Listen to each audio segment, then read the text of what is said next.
What's up, everybody? Welcome to Ink Drink Think, episode 13. Call me Rick Flag today because I am gathering up a gang of hooligans, rapscallions, and villains on this Suicide Squad episode. I am, of course, Michael Pickard, and as always, I am joined by my wonderfully talented co-hosts and friends. Johnny Wise, you are up. Hey, I'm Johnny. So we're doing Suicide Squad, as Mike said. So I believe we're doing our own rosters, and we're talking about it throughout the episode. So I'm not going to get too far into what I'm doing, but I'm doing a big old group shot, basically a standard group shot of all my roster. And I had a cover to do this week, so my pencils are not entirely finished, but I'll work with it. I think I'm just going to go straight into inks anyway with what I've got and see how it goes. We'll see. It's digital. I can always fix it in post. Hopefully it'll go all right. And tonight I am just drinking a Heineken tinny because, as I say every episode, I am cheap, and they're cheap. Well, we come to expect a couple of things from you, Johnny. Yeah. To move on through our own roster here, we are also joined by Nate Wells. You are up, buddy.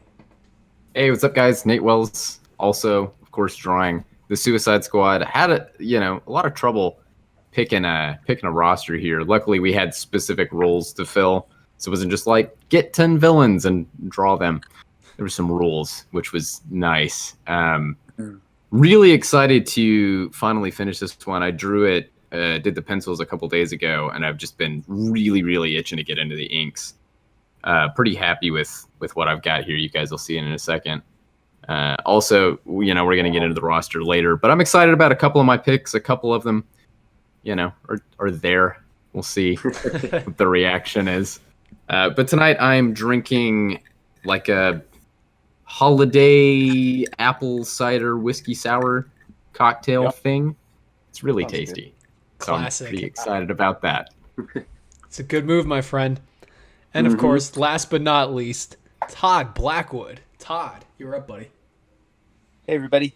Let's see, what am I doing? I am not as familiar maybe with the Suicide Squad as other people here. I didn't see the movie.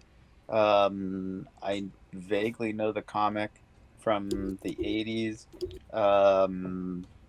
And so what I'm going to be doing is recreating the cover of the 1987 Suicide Squad 1 by Howard Chaykin, because I'm a huge Chaykin fan. If you guys can see that at all. So I'm going to... I don't like the color scheme, so I'm going to try to fix it a little bit, but we'll see. I don't know. I also have... up until maybe a couple hours ago, I had no idea who these characters were, and I tried to do my work. Well, actually, I take it back. I mean, Deadshot, Bengal Tiger, and a few Captain Boomerang, but some of these others, Rick Flag, I knew. I'm a giant fan of the Justice League Unlimited episode Task Force X, written by Darwin Cook, which is a Suicide Squad episode. But I'm going to be really interested to, for lack maybe of a better way to put it, pick the You're All Brains and try to sell myself on Suicide Squad. And I think being unfamiliar with the concept or characters of a certain team or something I wouldn't gravitate towards, it's good for me to try to find my way into it. And that's I think what I'm going to try to do here. So unlike the rest of you, I'm going to chime in on who I think the dream roster would be or whatever, but I'm going to go with this team that they had and talk about maybe some of the other incarnations and, maybe we all decide which one was the best one and who hasn't been on the team that we'd like to see. And I also have a question I'd like to pose to all you guys about the Suicide Squad, which we'll get into in a bit. But anyways, I'm drinking coffee because it's a little early in the day for me and probably going to be running to the bathroom a lot. As a coffee addict, some may say, myself, I can relate. So I get it, my friend. But of course, guys, without further delay, I am Michael Pickard, and tonight I'm also drawing the Suicide Squad. But we're doing something a little bit different tonight. As you can tell by the title of the video, we are going to be fan casting our own rosters for the Suicide Squad. I had pitched this to the guys with a couple of rules to follow so that nobody had General Zod, Gorilla Grodd, or like any DC powerhouse characters on their team, and just had like a stacked, militant force that could just obliterate planets at a time. Damn it, Nate. Kidding, I'm kidding. So, of course, what I pitched for tonight with the Suicide Squad were several, actually 7 to be exact, character archetypes to fill on your team, including the leader, the assassin, the scout, the tech guy, and several others that we're going to get into throughout this episode and the part 2 for it. But like I said, there were rules. You couldn't go too powerful with your characters, and if you wanted to include a really powerful character like a General Zod, you had to give good reason for why they would be on the team and how they would be depowered, or what reason would give to an alien conqueror being on a military force for the U.S. government. So it had to have some kind of rules or regulations to it. But guys, without further delay, I'm going to flip my camera because we don't know anybody's rosters here. You guys know 2 of my picks, but you don't know my whole team. And I don't know anybody else's teams here. So in flipping around the camera, I'm quite excited to see what everybody has. But to start things off right here, guys, we're going to get into it with the leader of our Suicide Squad team. So, of course, with the Suicide Squad, most people consider Deadshot the leader in the traditional fashion. He's kind of the main character of the Suicide Squad. But for this fan casting choice, we're going to start with Johnny. Johnny, who is the leader of your Suicide Squad? Okay, well, I've zoomed right in on my leader right there. I have gone with, I don't know if you can recognize it, because I've also kind of gone with a redesign, roughly, of all of my characters. Plus, they're all pretty vague and minor characters. So my leader is Tarantula. Does anyone know who Tarantula is? I did not. No. I know the Spider-Man Tarantula. No. Yeah, there's a DC Tarantula? I didn't know that. Yeah, there is. I did a lot of research. Basically, none of my characters, almost none, are characters I've heard of really before or knew anything about. Wow. Mine. So the leader is Tarantula. She's a Dick Grayson villain. She's a Nightwing villain. She was. I only know vague details, but she was like a kind of working alongside him for a while, and then she killed someone, and then it turned out she was just into killing people. I think she seemed to kill a lot of people, and he was pretty like, "Oh my god, you killed him!" And she was like, "Yeah, I really like killing people." So I've gone with her for my leader. She last appeared in like 2001 or something, 2000, maybe 2003. So I figure now I'd bring her back, Tom King style, and I'd go for like a little bit of an older, slightly more mature one who still likes killing people and who has still been drafted in. She's not like she's a serious enough threat that she would be a threat to Nightwing, but none of my picks are like the Mongol, Darkseid, anything like that. They're all just, standard Suicide Squad, guns or knives. She seems pretty good, pretty keen on knives. There's a lot of stabbing going on. So, gonna get into inking her now. Has she been in the Suicide Squad before, or is this are you pulling a fast one? No. And getting a leg up on everybody? Well, as far as I'm aware, I don't know what you guys did, but as far as I'm aware, none of mine have been in the Suicide Squad before. I just kind of... Nice. There were a few people I looked at, and I was like, maybe I could go for them. And then I read that they had been in the Suicide Squad before, and so I was like, nope, they're off. They're out. Are the rest of you guys coming from that approach of who we haven't seen that should be in the Suicide Squad, or am I getting ahead of myself? No, I think all of us, maybe 1 or 2 of the characters have appeared in the Suicide Squad, but none that I'm aware of. This was just more of a what DC characters who aren't, Harley Quinn or Deadshot or Captain Boomerang would fill different roles of the Suicide Squad so really obvious. well. Yeah. Yeah. Cool. That's awesome. Plus, for the audience listening, it makes a lot of sense that a government team filled with supervillains and superpowered individuals, based on the name, would actually have casualties. So a rotating roster makes a lot of sense for that book. Yeah. So, Right. so Yeah. just as a general thought, imagine that the Suicide Squad that you're aware of has died in a terrible, They've all died. terrible failed mission, and this is the B team that gets sent in after them. So this is the new Suicide Squad. That's got to be tough though, and not add a character that's obviously a red shirt. It's like, oh, that's the guy that's gonna die, as opposed to like if you put the Joker in there, obviously nobody's gonna blow his head off because he's the Joker and he has a billion comics and he'll always be around. Yeah, well, that's actually something I thought of. I don't know whether you guys did this at all, but as Mike said, that's a pretty key element to the series, or in concept, it's supposed to be. So I actually pitched who I would have die from my team, which I guess I can talk about as they go along. And I kind of, in what you were talking about there, the whole, like, the Joker, if he's on the team, he's not going to die. I tried to subvert it a little bit. So for Tarantula, I would have her die. Oh, really? Yeah, and I would have her die like about 2/3 of the way into the series. If it was my pitch, I would do like a limited series, like a limited run, and I'd have her die like at an essential moment, so that everybody else has to kind of scramble to be like, shit, okay, that was the one holding us all together. None of us know what we're doing. We're all a bit fucked now. So, like, if I were to die and you guys had to continue the podcast without me. Oh, yeah. Well, that's actually my dream scenario. Like, that's part of the plan, Mike. Yeah. Oh God, what have I gotten myself into? Good question.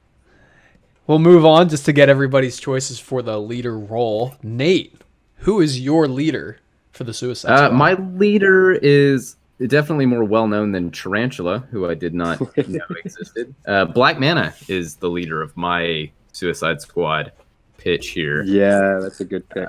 Yeah, I think he's, maybe an obvious choice of like mercenary characters in the DC universe. But I do think if you don't have Deadshot or another character like that, like he's in that kind of same vein where he's not like he's like Aquaman's arch nemesis, of course. But he's not so powerful, that it doesn't make sense. Like this dude definitely is going to go to jail at some point and would probably make a deal with the government to get time off or not be executed or whatever. To be on this mission doing the things that put him in jail in the first place. And I think like his combat training and his background, he's definitely got the leadership skills, I think, to pull it off. And he looks cool. This helmet and the suit, it's a cool dude. Yeah, he does look very cool. Wow. Yeah, I always liked going back to like the Super Friends. I was like, man, that's like a goofy looking thing, but he's so cool. Yeah. He's like the Darth Vader of like the Aquaman world. Yeah. And I thought like the shape of his big head at the top of the drawing would be really cool, just kind of towering over everyone. He seems like really calm and collected. He's I think got the experience that would be required to lead sort of like a, kind of like we were talking about, maybe like the second year Suicide Squad after the first guys like from the movie have all been blown up at the neck or like, killed in action or whatever. After we're all decimated and assassinated and the second wave of Ink Drink Think begins. Yeah. Amanda Waller starts approaching a bunch of unknown comic talents and going, we need you for this team up. Yeah. We're the Suicide Squad of the comics world, in a way. I don't know how I feel about that analogy. I don't know if I want on this ride. Well, you started it, so that's true. You did, yeah. We're here. Does that make me Amanda Waller then? I don't know. I think it makes you Amanda Waller. All right, I'll be the Wall. I'll live with that. Sorry, Michael. Is that or Black Panther? Not Black Panther, Black Manta, which would be, preferable, right? I don't know. Amanda Waller's got a lot of power in the DC universe. If we're Yeah, being He looks like honest. the power. Yeah, that's why I started this podcast. What can I say? Yeah, I'd take anybody but like Slipknot, honestly. Yeah. Yeah. Take any If of we're those being roles. honest. I'll be Captain Boomerang. He's cool. He just like pounds his energy drinks and throws his little boomerangs around. Yeah. Says like crikey and stuff, I think. I couldn't have funny. gotten more stereotypical for an Because Australian character. it's Americans writing an Australian character. Yeah, Of I'm course, pretty sure he Talks does about like actually say crikey a wallabies lot. and yeah. He's just stoked to be in a country where like not everything in the world will kill you, just the bomb in your neck. Yeah. Well, before we alienate all two of our Australian fan base, Todd, do you have a choice for a non-traditional leader for the Suicide Squad? I don't. I would, for me, I would just go with Rick Flag Jr. because he's the traditional leader. Okay, so here's my question: is the leader a criminal, or is the leader a non-criminal that leads the other criminals? Because that's what I had assumed. So, like when you said Deadshot was the leader, it's like team leader, or like Deadshot's a good leader in theory. Yeah, I think we had kind of pitched it as like, since there's like a hero role, like traditionally Rick Flag might be that like good guy on the team. Whereas like the main sort of like figurehead of the bad guys would traditionally be maybe Deadshot. Yeah. Yeah, in establishing that roster, that was the idea that like Rick Flag does serve as the if you're using Dungeons and Dragons terms, he's the lawful good character on the team, which I think you need on some level, because the government's not just going to let these loose cannons go freely. Like someone needs to be like monitoring them. So that's what the hero role serves, and we'll get into that a little bit more in part 2 because that's the last character we're going to get into. But like you're talking about, I almost think it does need to be a criminal because it needs to be somebody who the other villains can get behind because they're also coming from a similar background. Right, and maybe somebody who has the trust of the good guy character or Amanda Waller or whatever. Somebody who the officials can trust to like, hey, keep these guys in line. You'll get extra perks or whatever out of it if this thing doesn't go fully off the rails. Well, which, Nate, I mean, I'm glad it you put would it happen. that way. I'm glad you put it that way because that was actually the thought process behind the leader of my Suicide Squad, which, if you can see it in my pencils here, is none other than Flash Baddie Captain Cold. Yeah. And Yeah, boy. my thought behind that was not only am I a huge Captain Cold fan because I do love the Flash Rogues gallery, but when you think about it, he's the leader of the Rogues, which is a merry band of criminals in the Flash mythos who don't kill. They're just thieves, and they commit heists. So for me, coming in with Captain Cold, my thought was it would be really cool to have the leader archetype, your Deadshot type, be a non-lethal villain who has to corral all of these other villains who are probably more prone to just taking life.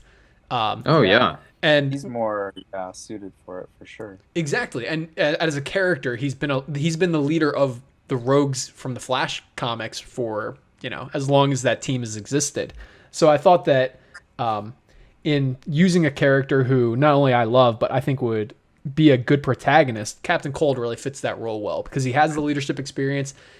He's a villain, so he has a dark, dirty past that the other villains can get behind, and finally he doesn't kill. So like the moral quandary is they're on these missions, and possibly if it's a non-lethal confrontation, he has to hold back this group of like absolute killers who are just going to like decimate an entire force of like a drug lord army. So that was kind of my thought behind Captain Cold being the leader. Interesting. I like that. My question is then, what happens? Because I was under the impression, also not knowing much about the Suicide Squad traditionally, I thought they were kind of like X-Force-y in that they are the ones who you send in when you want to kill someone. Oh, Am I right in that? Well, absolutely, and that's kind of from a narrative perspective, what I think would work really well for Captain Cold is Mm. if he's the leader and he's the only one who is more reserved to taking life, these other characters then have to do all of the killing that the hit force is assigned to, right? So if they're taking Yeah, out some right. foreign leader, he can't be the one who's taking the life, but he almost has to be the moral founding of like, all right, let's not torture people if we don't have to. Right, Yeah, right, yeah, right. that works. Yeah, I like that. Interesting. I didn't realize he was the leader of the rogues, the Flash Rogues Gallery. Yeah, they have a little gang of villains. Typically consists of Captain Cold, Mirror Master, Weather Wizard. Right. Literally any Flash villain you can name is part of the Rogues. Yeah, I was trying really hard to put Mirror Master in this. I really came close to doing it. Everyone shut up. Oh, Oh yeah. Oh, Mirror I've got- Master might make I've an got Mirror appearance Master, and yeah, I've later. got him in. Yeah. He I'm seems pretty like a happy with where natural. I've put him. well, I'm actually when we get to that, I'm excited to hear that, Johnny. But Yeah. what to you guys? Why did you choose your characters to be that leader archetype? I think that, like, for mine, I wanted a character who was kind of like bigger in stature, like bigger in like the villain rankings of the DC universe to kind of hold that position. But somebody who, like we said, you can't have like Mongol in there. You can't do like Darkseid can't be the leader because it doesn't make sense that he would be like in prison and wanting time off of his sentence or like there's no and there were a couple of characters actually that I thought about and I was like there's just no way, like that doesn't make sense that anyone would be able to like put a bomb in their head or like have dirt on it. I mean, like it just doesn't make sense. And I think with him he's sort of like the upper echelon of bad guys that you could probably get away with it. Like it's realistic for him to appear on this team, even though he is kind of like he was on the Super Friends. He's in the Legion of Doom. Like he's a big bad guy. So like he sort of has that like carries that weight that I was looking for without being over like it doesn't make sense for him to be in this predicament. Yeah, right. And that is what the Suicide Squad is. It's Black Mana. Yeah, the Suicide Squad's like a weird predicament that these people find themselves in. Right. Nobody wants to be there. Yeah. Yeah, they have to be forced into it somehow. They're not trying to redeem themselves. Right. At least that I'm aware of. Yeah, and my reasoning was I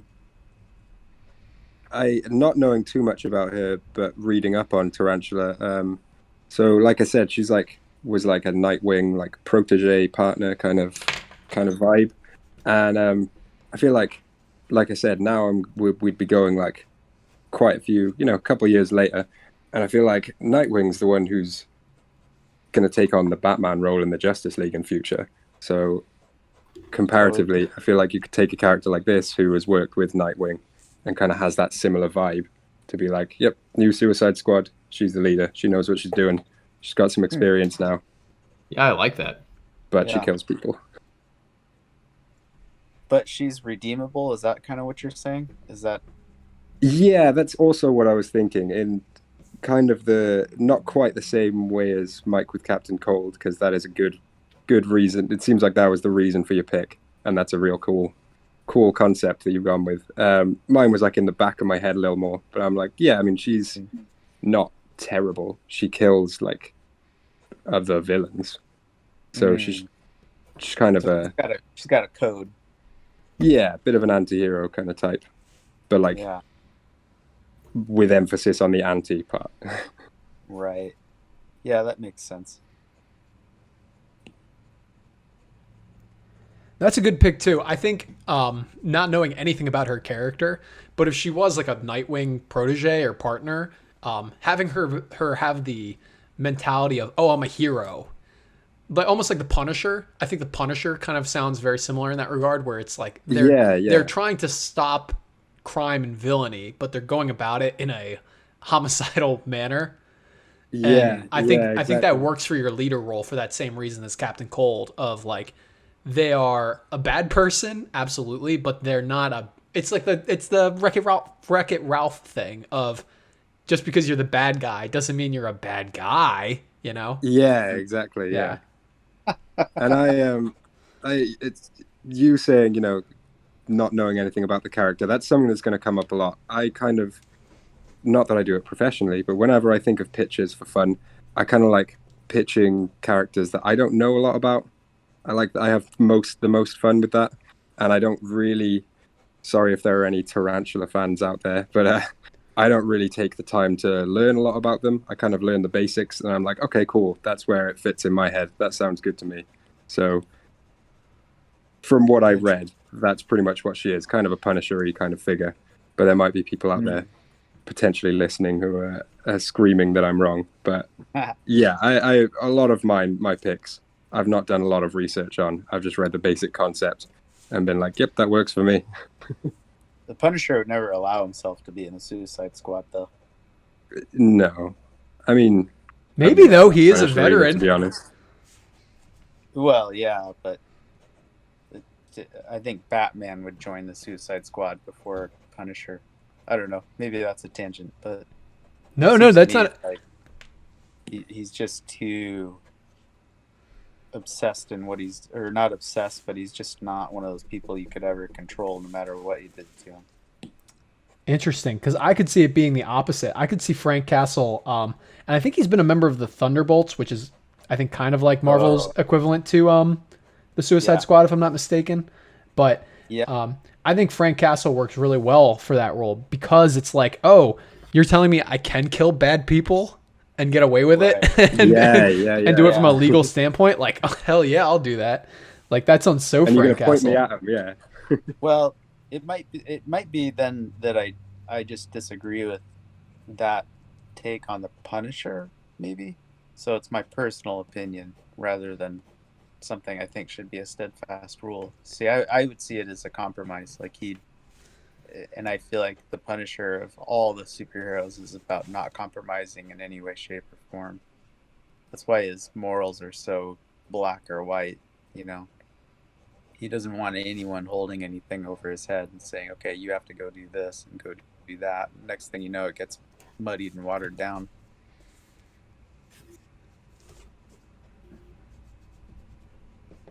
But he's like I don't consider the Punisher a criminal either. Whereas all of these folks, like I feel like the Flash Rogues Gallery and the Batman Rogues Gallery, any of those characters would probably be the most best suited for Suicide Squad. Yeah, I agree with you. And also, actually, on that note, it's hard picking a roster for the Suicide Squad. And I forget who Yeah. had touched upon it earlier, only because um, these characters have to be killed off. Or at least the threat of Yeah. these characters being killed off has to be there. And Todd, I Yeah. think you brought up the Joker. The Joker could never be put on Yeah. the Suicide Squad because he's such a prominent cash cow for Yeah. DC that the threat Yeah. of killing him off is just, it's not there. Yeah. Yeah. It's like with Game of Thrones, what they did was they established right away that anybody on the show can die. And with that, that would to me be the challenge of doing Suicide Squad is like you introduce a character that nobody cares about, and it's like, oh, here's the red shirt, he's gonna die, you know, Yeah. as opposed to, oh my God, is Joker gonna die in this episode? Like we all know that's never gonna happen. Yeah, which is why I kind of feel like, again, I don't know much about the Suicide Squad. I don't even know what they're doing at the moment, so they might be doing this. But I really feel like they should now not reboot it, but, do a new team that doesn't have like Harley Quinn on it and Deadshot. And they should just do what we're doing right now and pick Yeah. people no one's heard of, but people that might die. Well, James 'Cause- Gunn's making a new movie, so whatever. Yeah, that's definitely they're what he's doing with it. probably He's going waiting the for right him. way with it, I think. Johnny, do you know I- who the roster is? I've heard it, yeah, and half of them I've never heard of before, which is great. Yeah, it's Oh, wow. wacky. Yeah, and there's a lot of them too. Wow. Johnny, I think you actually touched upon something really important with Harley Quinn, which is when she was put on the team, which I think was in the New 52, which is when they were really trying to push Harley Quinn as a hero instead of a villain, or when that whole campaign really started.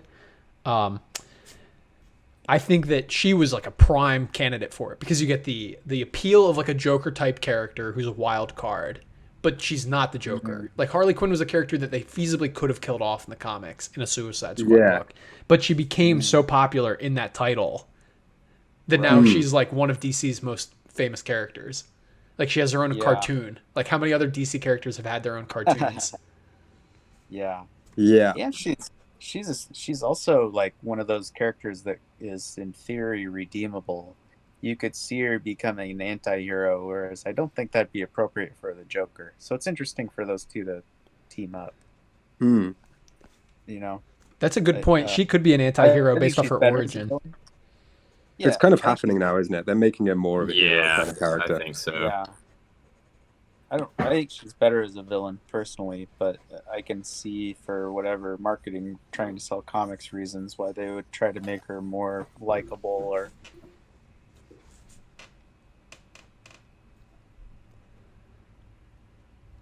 So speaking of Harley, Harley does fill another niche on the Suicide Squad roster.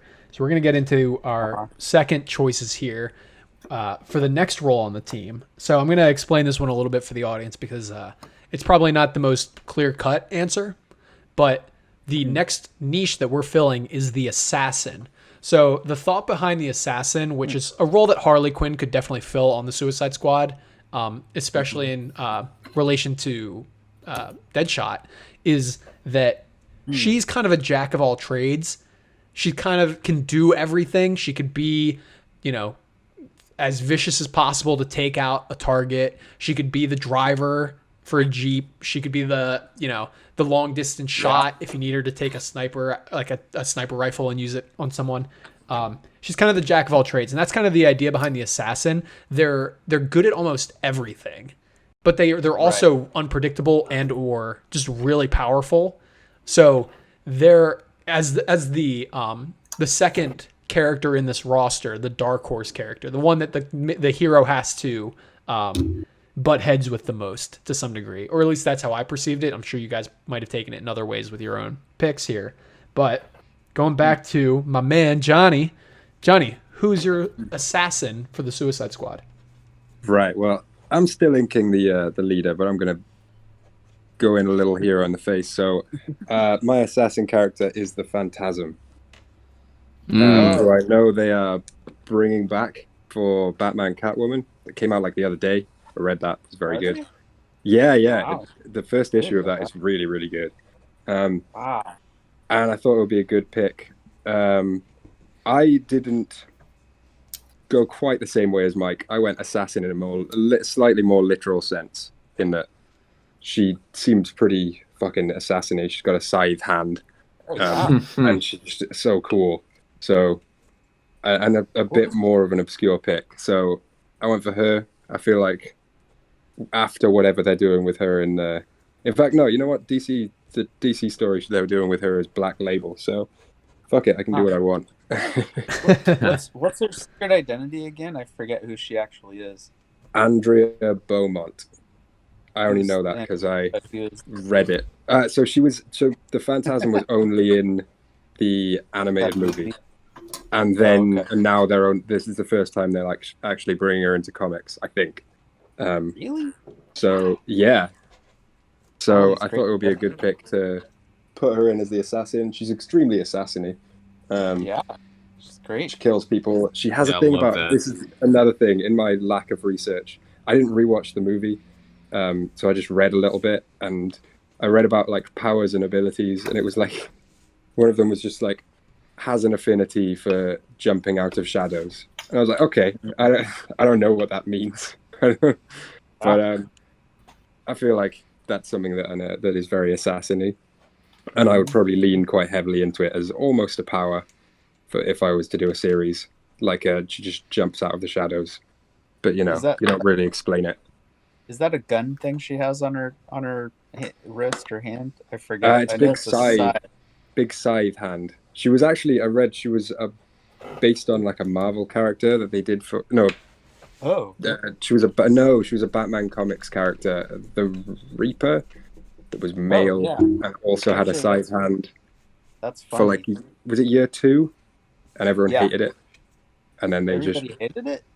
apparently, yeah, I haven't read it, but I read that Oh. everyone hated year 2, and everyone hated it as a villain.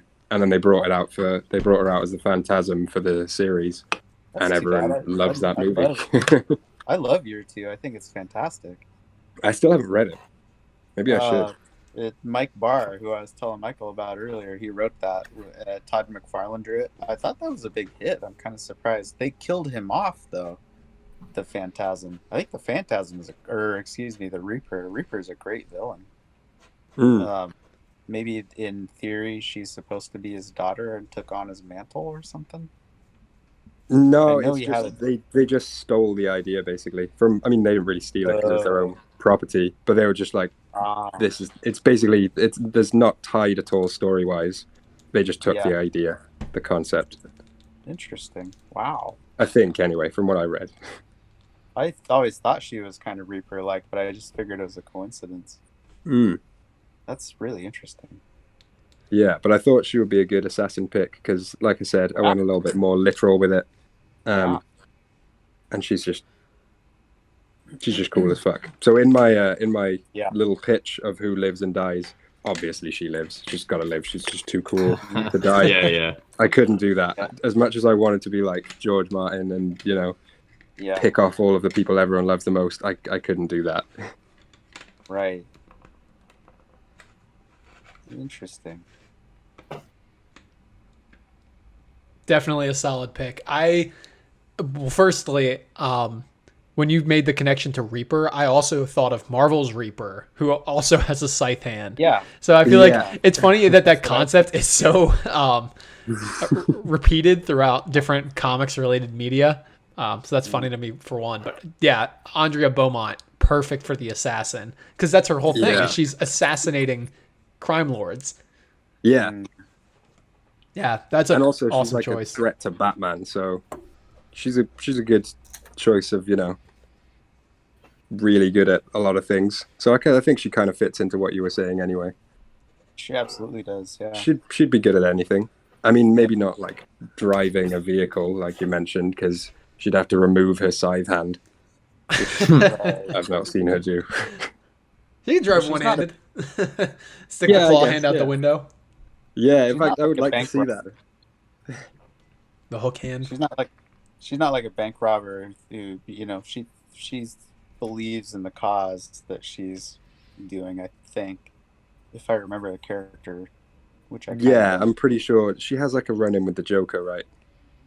Isn't she a romantic interest in for Batman as well? Like he doesn't. Yeah, because that was the great thing in the Phantasm. You don't know it's a woman.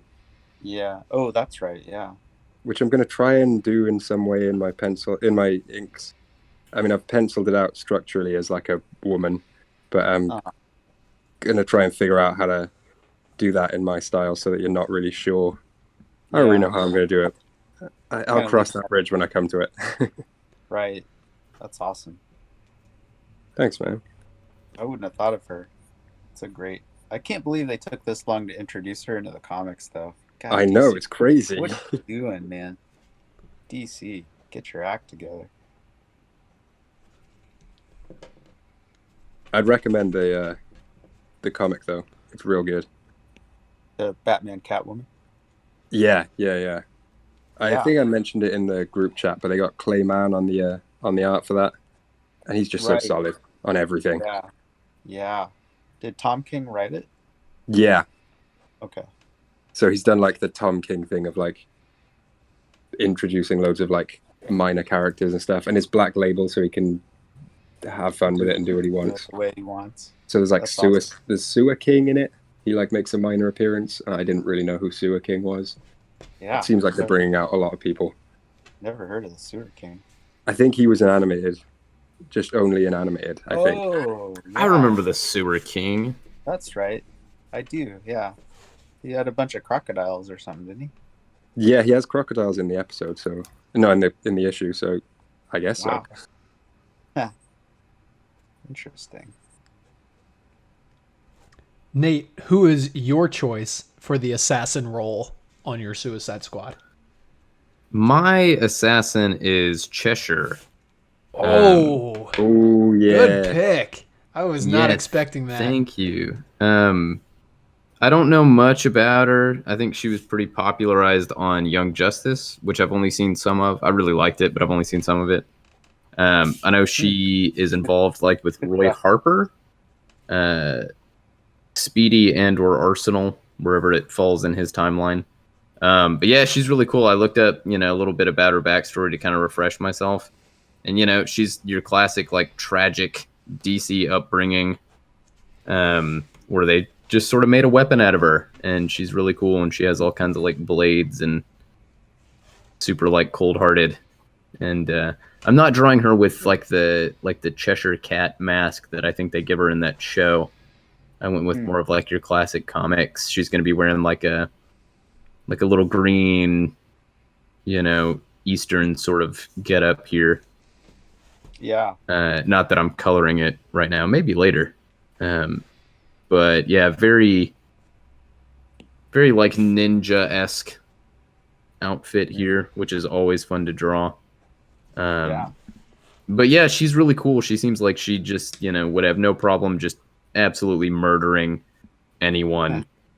And yeah, she's not losing sleep over it. So she was kind of a good pick. And in the same vein of like, she's got history in the DC comics. She's got ties to major characters, but she's not necessarily a major character. So she kind of fits in that like Suicide Squad sort of a thing where like she's definitely expendable, I think. I didn't really plot out who I would, ideally kill off. But yeah, she's definitely on the chopping block. There's definitely that threat there. Depending on what would happen story-wise. Who knows? But is she a teenager or is she an adult? I forget. I think she's like introduced as a teenager. I think the version I'm perhaps like a little older. In my sort of like head canon that I'm drawing here. She's Roy Harper's daughter's mother. She's Roy's baby mama, for lack of a better term. Because I remember her on Young Justice, but I couldn't remember if she was a kid or a. Yeah, she's kind of like in the older age range of those, young people on that show. Yeah, I like Young Justice a lot. From what I haven't seen the third season or whatever, the new one, but it kind of won me over. I was expecting to not like it.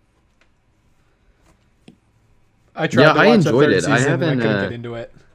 Really? Yeah. I mean, just as a spoiler, do you guys care if I spoil it? Audience, do you care if I spoil it? Anybody? In the first episode, Superboy proposes to Miss Martian, but it's really awkward because they're just in their apartment and Nightwing shows up and Nightwing's like, "Hey, Connor, I need you for a mission." And Superboy's like, "All right, I'll be there." And then Nightwing leaves, and then Superboy turns around to Miss Martian and is like, "Let's get married," and like proposes. It's like, wait a minute, what is happening right now? Like, you're talking about the third season? Is that what you mean? Mm-hmm. I got at least one episode in and turned it off. Yeah, I was like, oh my god, what is happening? Who wrote this? To watch it, but I've heard it's kind of terrible. Yeah, that's too bad because I liked it before. First two seasons are really great. Yeah. Interesting.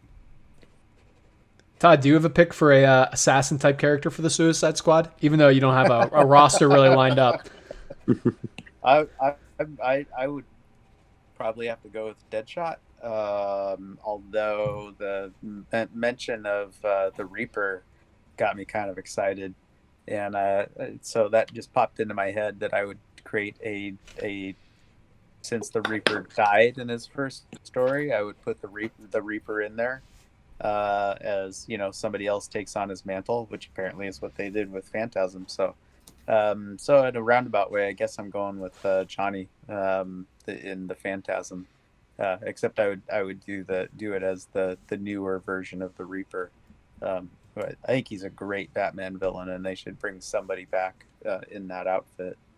And he's a definite criminal assassin type. Yeah. Beyond that, I was curious. Was it you, Michael, that said Harley Quinn would be a good assassin, but you've also got Deadshot on the team, so why do you need both, or is there something I'm missing? So from the standpoint of the niche or the archetypes that we're filling, right, I think Deadshot fills the leadership role better because he is the more of the forefront, like directing everybody on that team. Yeah. Whereas Harley Quinn is the second. She's almost not maybe second in command, but she's the second most prominent character being focused on. And so, from that perspective, she fills that secondary role that the assassin fills. But then also, she is kind of a jack of all trades. She doesn't have one skill set that she can use. Like, she's not like, for example, I considered Poison Ivy for my long distance character, but I didn't throw her in there. Yeah. But for example, like Poison Ivy's powers are probably more long distance based. Like she's not really an up and close fighter, like hand to hand combat. At least in my headcanon. And That's so, true. like with Harley, she's such a jack of all trades and capable of doing so many things with a veracity and viciousness that I think she fills the assassin role for the traditional or the more modern take on the Suicide Squad. Yeah. Yeah. I guess, are you saying that like Harley Quinn would be good as the up close assassin, whereas Deadshot is the sniper, maybe, as well as the leader? Yeah, he definitely does fill that dual role because he is. I mean, his thing is shooting like accurately, so definitely, yeah, that definitely makes sense. Anybody doesn't have to get up close; it'd probably be him. Exactly, yeah. But on that note, like just to kind of inform what I was going with for the assassin role, you guys already know it from the chat, but for the audience, my assassin is Azrael from the Batman comics. Yeah. I think he fits the role really well. Oh, wow. Because that's funny. He was one of my maybes. Yeah. Well, Azrael's a character that I think rightfully so deserves a lot of crap. Like he's not a great character. Like he's not a good Batman. He's got a fun design and he's like a religious zealot. So that's kind of like a fun character element, but like they've never done anything interesting with him post Nightfall. Yeah. I've always thought there's more they should do with him. Yeah, and he's had solo runs, and I know there's a second Azrael who I kind of actually based my visual take on, who I think his name is Michael, not John Paul Valley, if I'm not mistaken. I should have done more research on the second Azrael before I just nicked his costume design. But yeah, like the whole thing with Azrael is that there have been multiple, and there will be multiple, so like it will continue as a lineage, but they're all part of this religious cult. And so, right. Of course, if you've read Nightfall, you know that Azrael is like this super violent character who takes on the mantle of Batman. And I think that for the assassin role, having to corral this religious fanatic who's running around like claiming his victories in the name of his religion would be really fun for that assassin role. And also, he's so well trained and he's a brute of a character. Like whenever he's drawn, he's like 6'5". He's a Hulk of a man. So I really thought he would fill that role well, to be this like second person in terms of focus on the team, who is also just like the absolute opposite of Captain Cold, who Captain Cold is a much more like calculated, controlled character. Like he's the strategist of his own team, the Rogues, whereas Azrael is like a loose cannon. Like he's going to snap someone's back. He's going to impale somebody on his flaming sword. I thought he fit that role really well. Yeah, that's a great pick. And what a cool look. Such a cool look. Just looks so cool. Yeah, I'm doing a little bit of I'm kind of amalgamating a bunch of different Azrael character designs into what I'm doing here. You probably can't see it. You probably won't be able to see it until it's fully inked. But what I'm doing is the second Azrael has more of a like Templar Knight look, where he wears like a white cloak with like a red cross on his chest. Yeah, I've Yeah. seen that. Yeah, Yeah, that's what I would be doing. Yeah. So what I'm doing is I'm kind of taking those elements, but I've actually made the sidebars of the cross into bat wings, like Batman, Ooh, yeah. which is very possibly the most '90s thing I've ever drawn. So edgelord. Nice. But he also kind of has like a paramilitary look, where he's kind of has like combat boots on and more like fatigue type pants or combat ready pants. So I'm kind of taking like tunic Templar elements and combining them with modern military aesthetics. But Nice. the face actually is where I'm making the most deviation from any design. If you guys have seen the trailers for Marvel's Black Widow film, or if it's post this recording and you've seen the movie, Taskmaster has an almost ski mask type vibe to the helmet. And so with Azrael, I'm giving him almost like a ski helmet type vibe. Almost like, actually now that I'm looking at it, Harry Osborn as the Green Goblin in Spider-Man 3, where it's more of like a tactical, sporty kind of look is what I'm going for with the helmet here. Oh yeah, Yeah. that's cool. Damn, Mike, I gotta say, I've thought about Azrael a lot in the past of how I would do the character, and great minds, man. You're basically talking Yeah. exactly how I would design the character. Well, I'm glad you relate to it, because yeah, like he's a character that like they don't do anything really particularly fun with. I know that Yeah. Sean Gordon Murphy just used him in the sequel to White Knight, but like he's a nothing character to some degree. Like there's nothing there, and so I think updating him and giving him more of this like paramilitary religious, almost like pseudo extremist meets superhero meets Templar Knight is like really cool combination that Yeah. it's like lost. It's being thrown away. Like use this guy. Yeah, I Yeah. really like the idea of him as like a Moon Knight kind of character.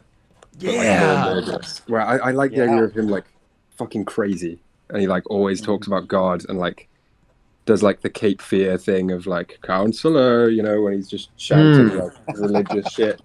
How cool would that idea be if there was a Batman in Gotham that everyone talked about and was scared of, and then there was also this other guy who's like this crazy religious zealot who would like chant shit at you while he killed you with a fucking sword. It'd be cool. Yeah. Yeah, that's kind of what I was going for with this team roster. Is like everybody else is like they're bad guys, but none of them are like crazy people. Like they're not like maniacal villains for the most part. And so like to have him who's just like spouting religious like things while they're like on the helicopter about to like drop in, it's like he'd just be like the odd man out, and I think that works really Yeah. well like in a team roster. I like that. Well, without spoiling too much for my roster, I went a slightly opposite way. In my headcanon, I like the idea that a lot of my characters are like not like super villain maniacs, but they're like super, like they're real detached and out of their mind and strange, like a big handful. So without spoiling, I like the concept of everyone dying on my roster who isn't like a bit of a maniac, and then at the end there's just this team of like losers and people who are out of their mind having to like figure everything out, and Phantasm, who isn't really out of her mind and has to corral the rest. I like that idea. That's cool. I like Yeah. I like the fact that you were. I know you've talked about this to us before, that you kind of have a story behind yours. And I'd do a love little bit, yeah. I'd love to get into that a little bit, and you can choose whether you want to get into that now or after your whole roster is revealed. I think after, because I penciled, well, not pen, I don't know why I'm still talking in drawing terms. I figured out a villain for mine that I think Nate and Todd in particular might like a lot. I thought of a villain, and the villain is what I based the rough pitch of a story around, and I like it. Oh, nice. So I guess I'll get to that at the end. But yeah, I pretty much figured out who would die on my team. All right, I respect that. We'll get into that in part 2 then, after you've revealed your whole roster. Todd, I'll That seems cut. like an important thing to figure out with this team if you're going to be on the book is, okay, somebody's going to die. Anyway, Yeah, it sorry, was when I Michael, was I didn't mean to interrupt you. Oh no, you're no fine. when I was thinking of the pitch, that was like the second thing I thought of. I thought of all my characters and the reason I had them in, and I was like, okay, Yeah. while I've got a minute and my iPad's charging, what I think of who would Right. live and die. Fucking iPad. You know what doesn't ever die? My mechanical pencil. That's when you run out of lead. That's true. Yeah. That's true. So for the third member we're going to get into in this part one, we're going to be looking at the Scout, which is the character that is in and out, probably the fastest member of your team, probably the stealth member, the character who is possibly the lighter on their feet, quick to get intel, quick to pull people out of situations. This role could technically also be like a medic role to like go in and get people out if, you know, somebody gets hit really bad and they can run in and pull their character out. And that kind of leads into my thought process with my character, but we'll get into that in a minute. But Johnny, who is your scout for the Suicide Squad? Okay, so this was mentioned a little earlier, and this is one of, I think, two silly picks that I've got. And I've only penciled him in very roughly, but Mirror Master is my scout pick. Yeah. Because, again, not knowing loads about the character, I read a little bit about him, and I haven't read any comics with him in, because I haven't really read much Flash. He can, like, transport through mirrors, right? That was one thing I read. Yeah, so I'm like, he's my scout pick. He's silly. It's limited in a funny way, because he can kind of teleport, but he has to know that there's a mirror that he's going to teleport into. So he's my pick. And I really like, again, a lot of my characters I kind of implemented a personality on based on the very little I'd read. But he's another one that I like the idea of, by the time this story comes around, he's like a detached, weird guy. And he's like all mirrory. And I don't know, I really like the idea of my scout being a really good scout as long as there are mirrors around him to go into. What are you going to do with his costume? Are you going to do it the way that it is in the comics? With his, so I've penciled in so roughly the Mirror Master one. He was one of the later ones I added. So I am going to make his costume up as I go along roughly. I've penciled in, I've based it on a couple of costumes I looked at. So his head, from some I saw, is like reflective. So I'm going to try and go into that a little bit. And then it goes down to like midway through the chest in like a circle kind of thing. And he's got like a big hefty belt. I think he uses like a mirror gun, right? Yep. I don't know what a mirror gun is. He uses some kind of gun to do his mirrory powers. Well, as the in-house Flash fan, I'll tell you, his gun is a very iconic part of the Flash mythos. Come on now. It's good that you said that. I'm right here, guys. I read so little about him and saw so few pictures that I was like, I think the mirror thing is in his hands like Iron Man.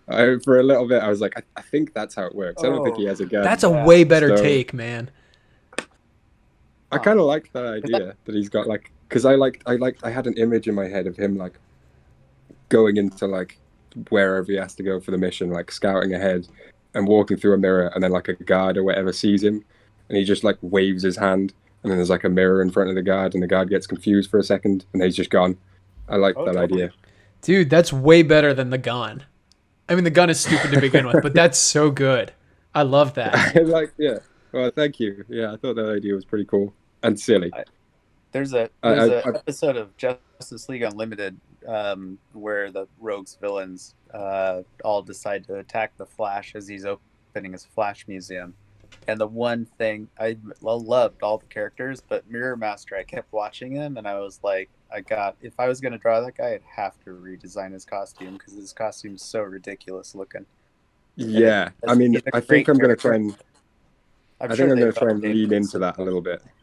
Yeah. Because I like a silly costume. So I'm going to make it like super reflective and weird, but I'm definitely going to not fix, but change some stuff to his costume, I think.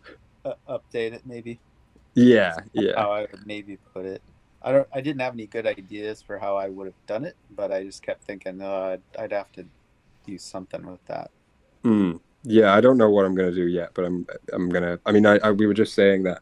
Uh, I am certainly not going to have my inks finished by the end of the episode, which is okay. Yeah, And it yeah, might give me a chance to go on to Mirror Master at a later stage and figure out what yeah. I'm going to do with his costume.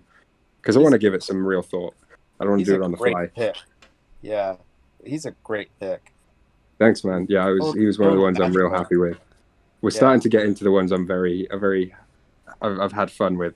A lot of fun. I mean, not to shit on Tarantula and Phantasm, sure. but No, you never know. yeah, I mean, they're cool and my others are silly. I didn't think I was going to enjoy drawing Apocalypse, and I just was like, oh my god, this guy's fantastic. Like, it was one of the reasons why I love doing this with you guys is because I end up drawing. There's no way I would have drawn the Suicide Squad without you guys. Yeah, me neither. Especially not my own pick for the Suicide Squad. That would not have happened. I have no interest in the Suicide Squad. Sorry. Yeah, no, me neither. Well, you just lost the job at DC, and Nate and I are still in the running. So, Nate, for DC, who is your scout pick? My scout pick is Magpie. Interesting. A villain from Gotham. She's like a thief, but she also likes bombs and stuff. I think she like knifes people sometimes. I have gone with a more modern look for her. Her first appearance was in actually the John Byrne Man of Steel series. She was the first supervillain that Batman and Superman took down as a team, and she looks terrible in that book. She's got really wacky hair and wears these big sunglasses and has like a Mad Widow's peak, or is like bald on the sides of her head or something. Oh, I know that one. Yeah. I was trying to figure out who you were talking about. Yeah. There's a more modern version where she has like bangs and like a like she has like just white hair and wears like black and a lot of feathers, and that's a much better look and works better for this drawing. So that's what I'm going with. But her background as a thief, I think, lends to her credibility as like the scout character. She's also like as part of her sort of like stealthy abilities, she is pretty skilled at like replacing the shiny goods that she's stolen with fakes, with like little replicas that deceive people, and that could come in. That's a skill that could come in, I think, pretty handy in a Suicide Squad mission. Definitely. Making like forgeries and fakes of things. Yeah. And I went with the updated look because I liked the character. I don't know like just a whole lot about her. I liked that first comic she appeared in, but I have just always hated the way she looked. Yeah, that look is terrible. I love John Byrne, but I have no idea what he was thinking in designing that character. Well, Nate, I can relate because my choice for my scout was a character whose design I've never liked particularly. And hopefully this isn't too controversial because she's about to appear in a major live-action film. But my scout for my Suicide Squad is Cheetah, the Wonder Woman. Yeah. I think that she's a character who, in concept, is really cool. But if you're just drawing a furry naked lady, or if you're just drawing, like they've never done anything cool with her costume to me. Like she's she either kind of looks like she's like big on the, furry naked lady. What else do you need? Right. That's what I'm saying. She almost That's the first time I've ever heard that term, but I like it. What more could anyone ask? It makes me feel funny inside. So I'm gonna look for new podcast hosts now that you guys have admitted to that. But for me, like, bye guys. Yeah, it's fun having you. But with Cheetah, I was like, what's something practical that I could give her that wouldn't make her bulky, but would make sense for like a military look? So I'm trying to do a mix of the Saiyan armor from Dragon Ball Z. And, nice. And a little bit of like athleisure wear. Because if she's supposed to be like the speedster of the team, this like in and out really quick, agile character, I don't think she should be heavily armored. But I want her to have at least like a vest type thing on, which is where the Dragon Ball Z influence comes from, because I don't want her to just be unprotected from like ricocheting bullets or, you know, knife attacks or something. So I wanted to armor her up a little bit. So I'm kind of doing like a mix of her classic design where she's clearly a Catwoman. Catwoman, pun intended, not Batman's Catwoman. She's a physically cat-like woman. But I wanted her to actually have some tactical military equipment. So she kind of has this athleisure wear on, but has some like armor bits on her, like a chest plate, knee pads. I think I'm going to keep her feet bare though. Kind of makes sense with her being very like animalistic. So that's kind of what I'm going for with my scout character. Yeah, I like that pick. Also another character that like DC could kill off, and I don't think there'd be that many people upset. She's probably died 10 times. There've probably been 12 of her, 12 cheetahs, and I wouldn't be able to tell you. So this is cheetah number 4 for Wonder Woman fans who are curious. I think they're trying to make her Wonder Woman's arch enemy, and I just don't think it's gonna stick. I don't think it's gonna work. She's not that iconic as far as I mean, I like her, but like she's no Lex Luthor or Joker. Yeah, I agree. But you know, what do I know? She's a great character, but she's kind of generic. Like every superhero in the universe has probably got a lady cat with claws type character. Yeah, I mean, she's such a Silver Age villain. Like, it's great, but I kind of agree that, I don't know if she's like as iconic as Wonder Woman is. I don't know if she's the villain to match Wonder Woman. Yeah. She seems like she put up a good fight, but she's not isn't she kind of animalistic when she's in other words, she's not thinking real straight when she's Cheetah? Or am I not know what I'm talking about? I can't answer that. I don't know. I probably should have researched her a little bit more, but I also don't know, which I think is why she's not great as the iconic arch nemesis, because most people don't know like anything about her. My question is, where does the Crimson Clown fit into all this? Oh, Johnny, if he's not a member of your Suicide Squad, I'm going to be pissed. Shit. I'm so sorry. I got to go back. Wait. Can we give me 5 minutes? For part 2, everybody, when you tune in, Johnny Wise is going to have the Crimson Clown in his Suicide Squad roster. No. I picked a villain and it's not the Crimson Clown, and I'm so upset with myself. It's all right. We've got time to change. There's an intermission. Yeah. We'll figure it out. So, guys, in part 2, we're going to get into the rest of our Suicide Squad rosters. But until then, to end out the video, we're going to jump around and check out where everybody got to during this first part of episode 13. Nate, how is your Suicide Squad coming? Pretty good. I was talking to Johnny a little bit before about, I was a little nervous that I wasn't going to get done, but in the last few minutes, I've kind of gotten a lot done. So I think in the next part, I'll be able to finish it out. About half the characters are big heads, which shouldn't take just a whole lot of time. I'm always a little nervous doing that because, if it's just a big head, it's got to be a really good big head. So we'll see what happens. But I do think I'll be able to finish, which is always something that bugs me because I kind of plan these pieces on what I think I'll be able to do, in a couple hours or whatever. And so far, I don't think I haven't finished a piece on an episode. I could be wrong.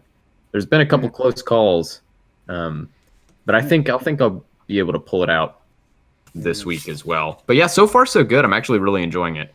I was happy with the pencils, and so I was a little nervous. Anytime I'm happy with the pencils, I'm so worried that the inks are just going to ruin it. But so far, so good.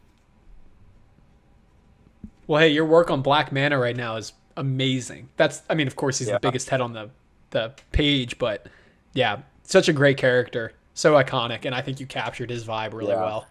Yeah, thank you. Super fun to draw. I don't know if I've ever drawn him before. and I don't know why that would be, because what a cool look for a character.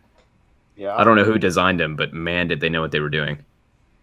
I was assuming he was a more recent design, and I don't remember who designed him either, but I was surprised to see how far he went back.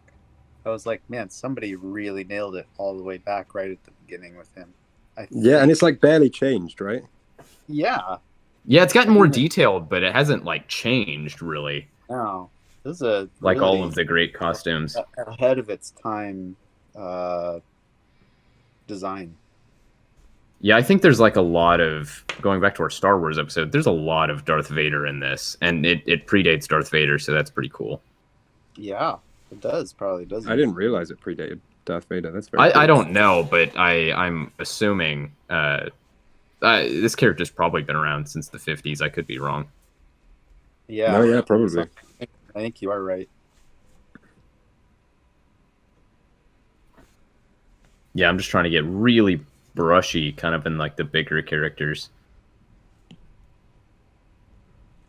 Well, to not spoil who your roster includes for part 2, we're going to jump around because I don't want to linger on your pencils too long that people are going to figure out who's who.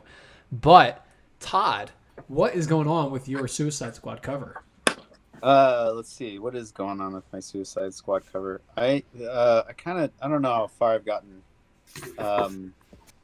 So I'm still trying to get like the basic forms in for everybody. So like, so here's the original. And the first thing I wanted to do was I almost redrew the all the lettering by hand, and then I was like, what am I doing? Wow. Yeah. So what I did was I blacked out all the faces, and then so I have a blank version. Then I redid the lettering so it's red and white, and it looks good enough. And then I drew in, so you can see. Here's my whoops. Oh, I should try to hold it in the right position so you guys can actually see what I'm talking about. The characters. So, like Bengal tiger, I looked up some Japanese masks of tigers, and so that's the Bengal tiger. That's cool. Oh, fuck yeah. Is God, Johnny, who was this again? Oh shit! Now you're asking. Vixen. I have them written down. Wait a second. Mindboggler? No, this is Nightshade. Yeah. This is Nightshade. And I will have there's Captain Boomerang. That is the Enchantress. There's Deadshot. And there's Enchantress. No, Plastique. And then there's Rick Flag Jr., who I forgot to mention this, but I based him on Mads Mikkelsen. Oh, interesting. Love Mads Mikkelsen. Yeah. He's got the hair or something for it, but I could kind of see him doing it. Yeah, that would be great. And then that's Mindboggler, the girl with the mohawk. So I think I've got the basics all in as far as just the basic head shapes. And then instead of doing shadows, I'm erasing out. So that's kind of what I've been doing, is erasing out the shadows so that it blends in with the black background. I could see myself way overdoing this cover and then never finishing it because I bit off way more than I could chew. So, yeah. But it's also, I'm a giant Howard Chaykin fan, and I love Howard Chaykin's design and his layout, and I've always kind of wanted to work over something of his. So I've also been working on a Cody. Are you guys familiar with Cody Starbuck? You know who that is? No. It's an old Chaykin character from Heavy Metal magazine. He did a portfolio and a series It's like one of my dream jobs. I'd love to do Cody Starbuck with Howard Chaykin and do like a revival of him. Supposedly he was an influence on the creation of Han Solo, but I don't know if that's true or not. So anyways, Chaykin, the point being, Chaykin's been on my mind for a while.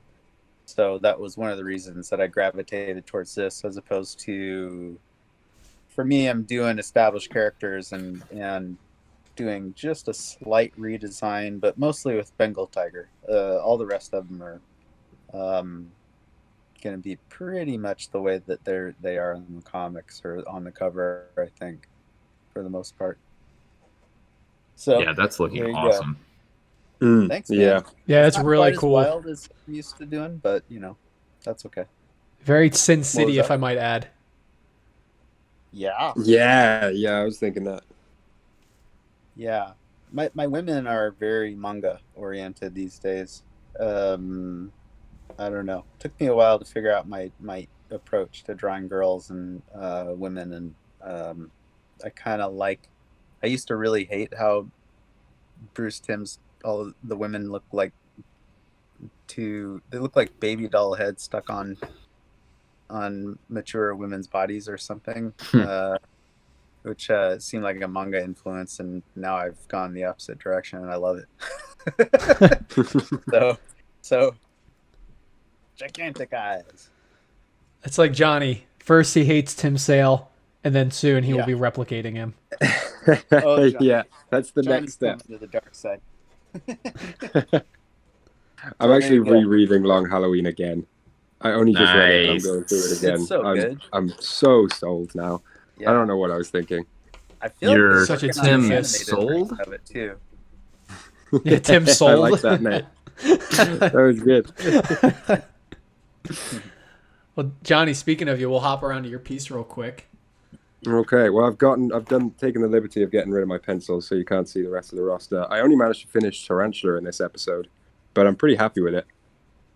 This was the most tightly penciled one, so I didn't have any risks to take or anything. But yeah, I've largely redesigned the costume. This was one, I don't know if you guys had this, when you're going back to like older characters, like they look different all the time. Like their costume just changes like issue to issue almost. Like the artist will just be like, nope, I'm drawing it this way now. Like they change their mind all the time. So I couldn't get a like definitive look for her. So I made up a lot of it. But she's got like, seems to always have like the spider, like an upside down Spider-Man symbol, but like massive. So it goes up to the neck. So I kind of drew that in there.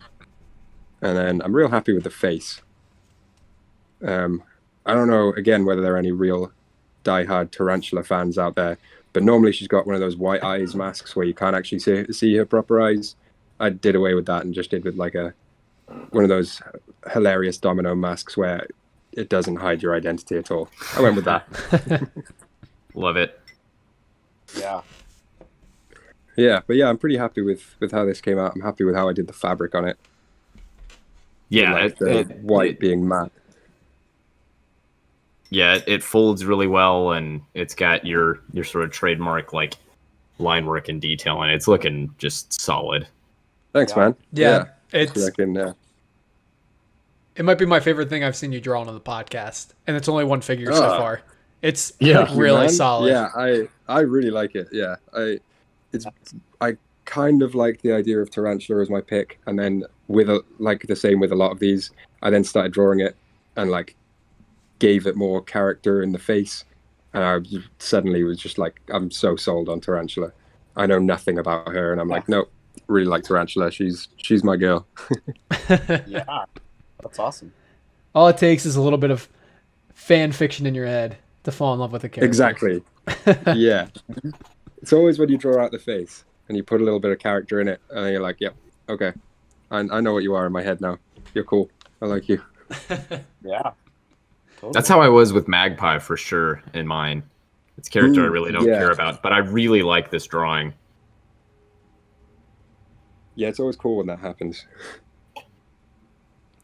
Yeah, we'll swing around to mine real quick because there are definitely characters that I have yet to, or I've never drawn before, and when I get into inking will be the first time I've ever put out art featuring these characters. So I'll jump around to mine real quick just to show you where I'm at.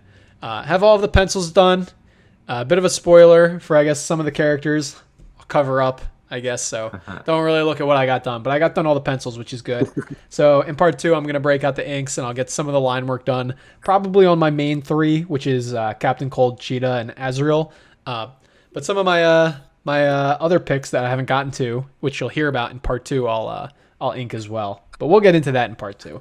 But anyways, guys, to close out the video, make sure you check out the description below. You can find the links to all of our Instagram pages, as well as the official Ink Drink Think Instagram, where you can find all of these finished pieces, as well as all of the pieces from our previous episodes, which if you haven't watched already, go check it out. They're fun. We drink, we draw, we talk comics. It's what you're here for. Of course, guys, go down to the comments below. Let us know who your 3 niches that we filled today. We talked about the leader, the assassin, and the scout. Tell us who your 3 would be in your own Suicide Squad. We'd love to hear them and possibly steal them and apply them to our own Suicide Squad pitches someday.